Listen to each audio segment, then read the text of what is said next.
Halo, selamat datang di channel Cerita Musik Lama ya. Nah, sekarang kita lanjutkan pembahasan tentang bagaimana menulis bab 1 ya, yang bagus, yang berkualitas, yang benar deh gitu ya. Nah, di sini kata kuncinya untuk menulis bab 1 yang bagus itu ya adalah rujukan-rujukan artikelnya terbaru, terkini dari jurnal-jurnal internasional yang bereputasi atau jurnal-jurnal nasional terakreditasi Sinta. Kalau bisa Sinta 2, 3 itu keren banget gitu ya. Nah, di video sebelumnya saya juga mau bahas tentang itu, bagaimana mengumpulkan artikel-artikelnya. Kemudian juga di video yang lain sudah ada sedikit tentang pembahasan bagaimana menyusunnya ya, karena setelah terkumpul artikelnya kemudian perlu disusun kan gitu ya. Nah, sekarang kita akan bahas dalam video ini bagaimana menyusun bab 1 ya, yang di situ ada elemen tentang permasalahan penelitian. Intinya bagaimana dari artikel-artikel yang sudah dibaca ya, kemudian bisa mengerucut ya, jadi kerucut gitu ya, menjadi fokus, menjadi permasalahan penelitian yang ujungnya nanti adalah pertanyaan penelitian. Oke, ya baik. Nah, terima kasih yang udah subscribe ya. Yang belum, ayo subscribe sekarang ya. Kita belajar bersama-sama gitu. Oke. Setelah kamu bisa menuliskan ya paragraf-paragraf awal yang isinya adalah temuan-temuan terdahulu ya tentang topik seputar penelitian kamu gitu ya. Nah, itu kan ada kemungkinan ya kalau yang dari temuan-temuan terdahulu itu ada yang sama, ada yang berbeda ya. Yang sama pun mungkin temuannya nggak persis sama ya kan. Kamu bisa lihat dari metodenya kah, dari teorinya, kemudian variabel-variabelnya. Nah, atau yang berbeda. Udah pasti kalau yang berbeda findingsnya. Kenapa? Dicari ya. Sama juga. Mungkin dengan teorinya beda, metodenya beda, atau variabel-variabel yang berbeda. Nah, di situ menunjukkan ada inkonsistensi. Yang pertama kan, kok penelitian terdahulu bicaranya begini gitu ya. Nah, ternyata orang lain, penelitian yang lain juga nggak begini-begini amat gitu ya. Walaupun berbeda, tapi faktor-faktor yang menyebabkan berbeda itu juga nggak sama gitu. Paham ya? Misalnya ya, saya mencontohkan topik tentang COVID-19 gitu ya. Nah, kemudian di situ terbagi menjadi penyebab COVID-19 dan dampak COVID-19. Ya gampang aja gitu. Nah, penyebab pun ya ada yang berbeda, ya, menyampaikan bahwa sebabnya lain-lain. Nah, di situ kenapa? Jadi ada inkonsistensi gitu ya.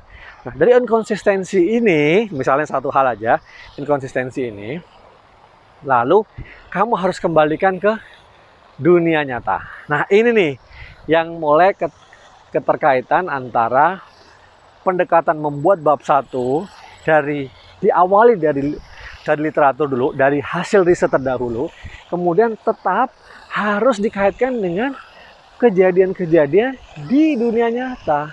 Fenomenanya apa ya, untuk melihat relevansinya gitu. Apakah relevan gitu ya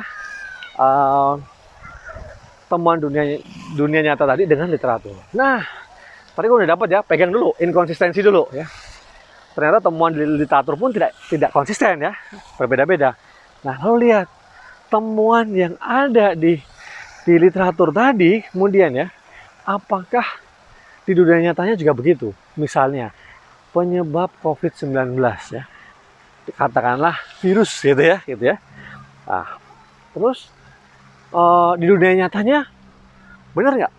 Atau yang menular, ada yang menular dari antar manusia, ada yang kenyataannya menularnya mungkin lewat media yang lain.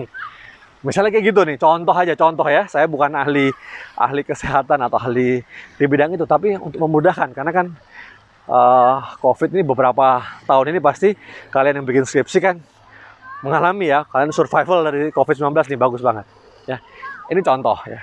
Nah, dari situ kamu sudah bisa mengaitkan berarti antara temuan yang ada dari literatur dan kenyataan yang ada di lapangan, di kehidupan sehari-hari. Nah, kalau sudah ada keterkaitan itu ya, udah terkonek ya, terhubung antara literatur dan dunia nyata. Berarti kemudian kamu ketemu, jadi masalahnya di mana?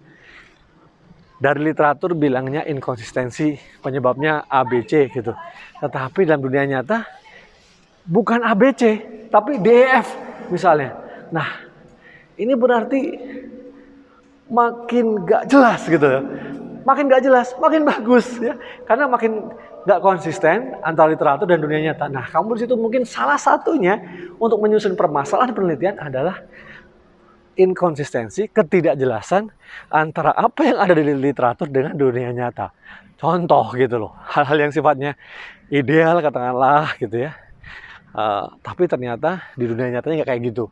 Nah, itu permasalahan kan ya, udah ada masalahnya tuh, nggak konsisten ternyata gitu ya. Nah, kalau udah nggak konsisten antara literatur ya, ketemuan di literatur dan dunia nyata, lalu kamu pilih dong. Berarti kalau ada masalah penelitian gampang, tinggal ada pertanyaannya kan, tinggal kamu mau cari apa, mencari penyebab inkonsistensi misalnya antara literatur dan dunia nyata, misalnya kayak gitu.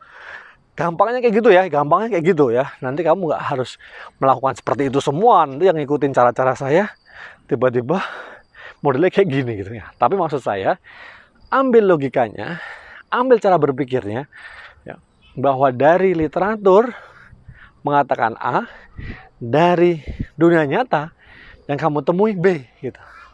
Nah, terjadi hal yang berbeda antara A dan B. Terus pertanyaan penelitiannya, kamu mau mencari mengapa terjadi perbedaan antara A dan B. Contoh, ya kan? Nah, itu nih ya. Atau menjadi kenapa penyebabnya menurut literatur seperti A kok, tapi di dunia nyata ternyata B gitu. Kamu menggali lebih dalam dengan kasus misalnya di kota kamu, di negara kamu, atau di unit, di pemerintahan, di organisasi, misalnya kayak gitu ya. Ini contoh aja, contoh gitu. Nah, setelah begitu ya, nanti kamu pasti bakal ketemu. Kalau udah tahu pertanyaannya, tergantung tujuan penelitiannya apa gitu. Mau eksploratif ya kan, mau evaluatif ya, kamu mau mencari yang lebih mendalam lagi, eksploratif gitu. Wah, yang belum lihat video-video saya tentang tujuan-tujuan penelitian, silahkan kamu cari ya. Ada tujuan-tujuan penelitian, silahkan.